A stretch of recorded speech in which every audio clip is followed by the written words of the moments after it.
Superman is the most powerful, but also the most vulnerable superhero you can imagine. He's an incredibly conflicted, lonely, and lost person. It's a timeless story.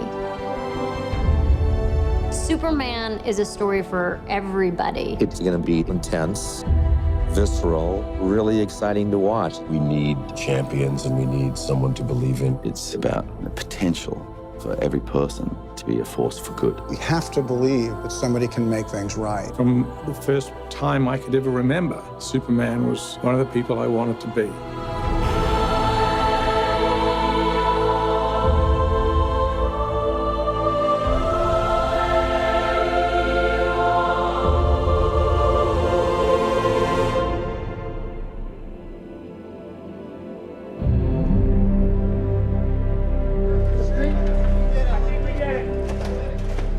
Chris Nolan was working with David Goyer on the story for The Dark Knight Rises. David started talking to him about this idea that he had about reimagining Superman. Our approach was not a comic book Superman. It was just to do a more realistic Superman, a Superman that exists in a real world. One more, just like that, right. I remember I said to Zach, I don't know how you do this. I don't know how you take this character and modernize him and make him cool to a modern audience. And they pitched their ideas, and we were like, wow, they figured it out. What Chris and David did was, let's let the audience participate in the experience of being Superman without breaking the things that make him Superman. They were able to sort of make him relatable, ground him, and make him feel real. Not bad. The holy grail of the rehearsal is still out there. Working with Zach is great. His energy is always up.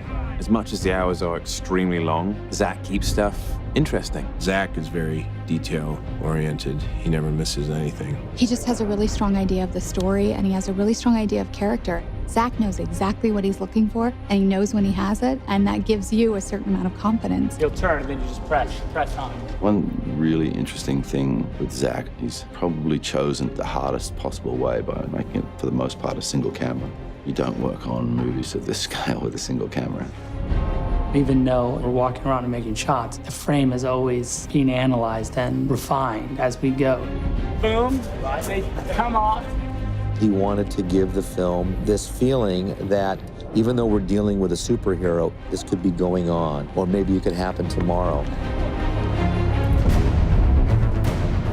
We tried to land Superman in America. It was really important to ground him in a reality that we can understand. This story is a very realistic mirror. It's a 2012, 2013 world. We wanted to have real places. We didn't want Superman to crash into a fictitious location. We wanted everything to feel as real as possible. There are ways into the story through that contemporary world. There's a real connection for the audience to understand this is our contemporary condition. The most minute little detail all the way to the biggest, broadest concept, all of it gets the same attention. It really makes the movie deeper and more interesting on every level.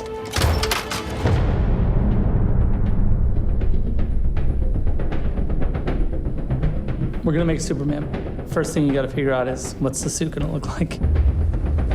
The cape has to be there. If you look at the suit without the cape, you realize it's not Superman. But you know what? I think the underwear outside the pants is something that maybe can go. The reason why his underwear is on the outside of his pants, it's a leftover from Victorian era strongman. I probably looked at hundreds of versions with underwear. It fell by the boards because I couldn't make it consistent with the world that we were creating. It was really important for Zach for the suit to make sense. So it's not like, where did the suit come from? Did he hand make it? Did his mom make it? We had to create a world where that kind of outfit was commonplace and make that feel natural. It's kind of like chainmail to the knights of medieval times. When we go to Krypton, you can see the council members, the soldiers, they all have the same skin suit. Sometimes you'd see it with a cape, or sometimes armor would go on top of it. It's a really high-tech kind of fabric, which I think is a nice departure from the spandex. What's the S stand for? It's not an S. In my world, it means hope. Well, here it's an S. The Superman S is said to be the second most recognizable symbol on the planet other than the Christian cross. The fact that the S in a shield exists on the chest of a superhero from another planet is a huge design problem. So if the S glyph is related to Superman and the House of El, we see it on Jor-El and we see it on Lara as well. When you look at the council costumes, they all have their glyphs, their shield. We looked a lot at medieval heraldry and symbols of dynasties and guilds and things, so we created our own version of that. You have to go and find the why of it. You know, it's like an illuminated text. There's a reason why those monks have been redrawing that same thing for 1,000 years. It's got a very alien feel to it, while being recognizable as a suit that we know and love. It's that fine line of reinventing him, but still seeing him in there.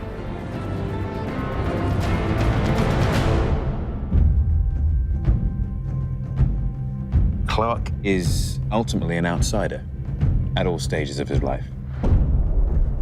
You see him have all these odd jobs. He's on a quest to find out who he is, where he came from. One of the unique things is that he's an alien. I have so many questions. Where do I come from? What world do I belong to? Is it this one or is it another? Do I have another father on another planet? Who am I? He's kind of lost in the world and doesn't really have a place. Starting the movie from that point of view allows the audience in because they share those same questions and insecurities about their places in the world. One of the things that's really important to Jor-El to try to communicate to his son is that these strengths that he has. It's a huge responsibility. His teachings are all about leading from the front, being a shining hope and example, and not hiding what it is that you are. He'll be an outcast. I'll kill him. How? He'll be a god to them. Instinctually, when something bad happens, he is able to react. And when he reacts like something nobody's ever seen before. Jonathan teaches a slightly more careful approach. He's more protective of what Clark is. Things happen as he grows up where people know that he's different and they're hiding this secret. You're going to require as much strength morally when you have that much strength physically. Clark, you have to keep this side of yourself a secret. What was I supposed to do? Just let him die?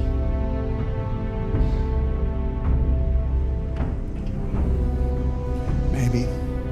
We have this character that has all these incredible powers. Everybody wants to fly.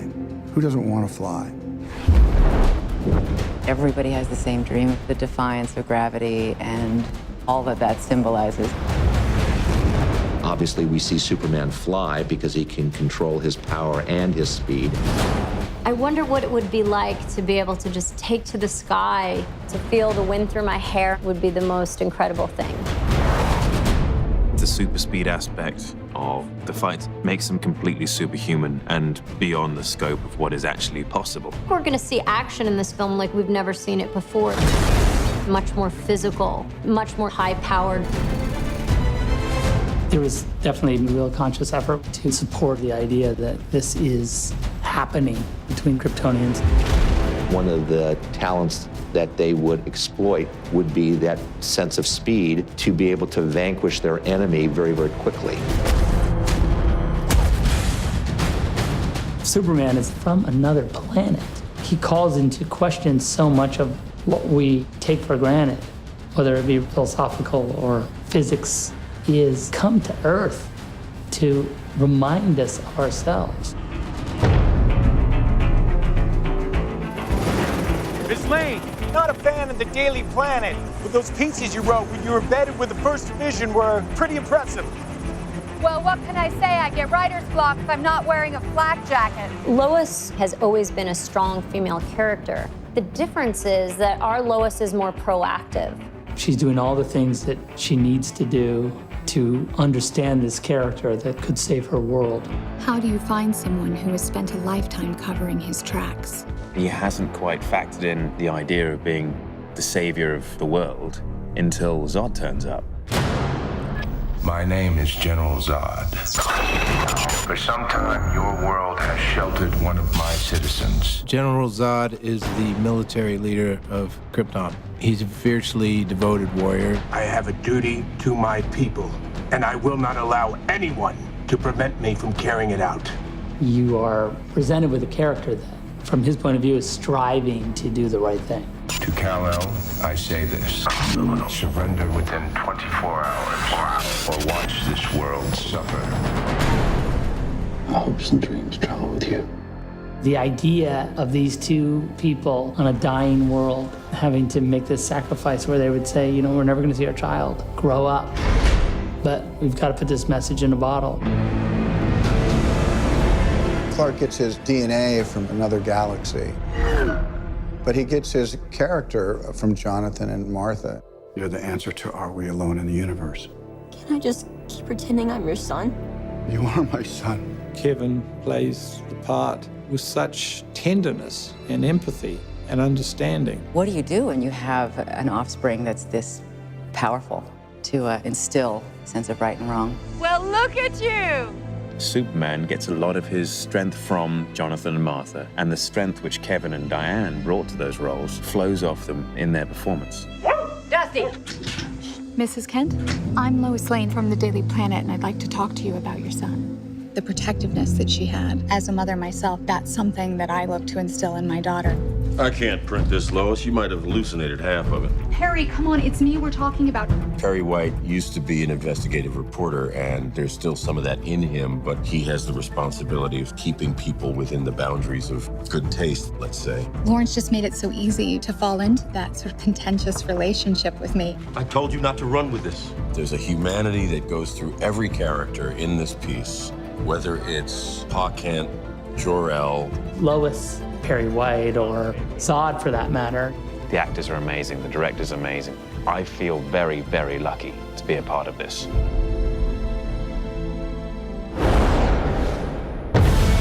It's reinventing Superman. What'll really be modern about what we're doing is Zach's vision of it. This imagining has such a sense of humanity. It's a spectacular adventure. People are going to feel part of the movie. The scope and scale of the movie is epic. Every scene, every moment, you haven't seen that.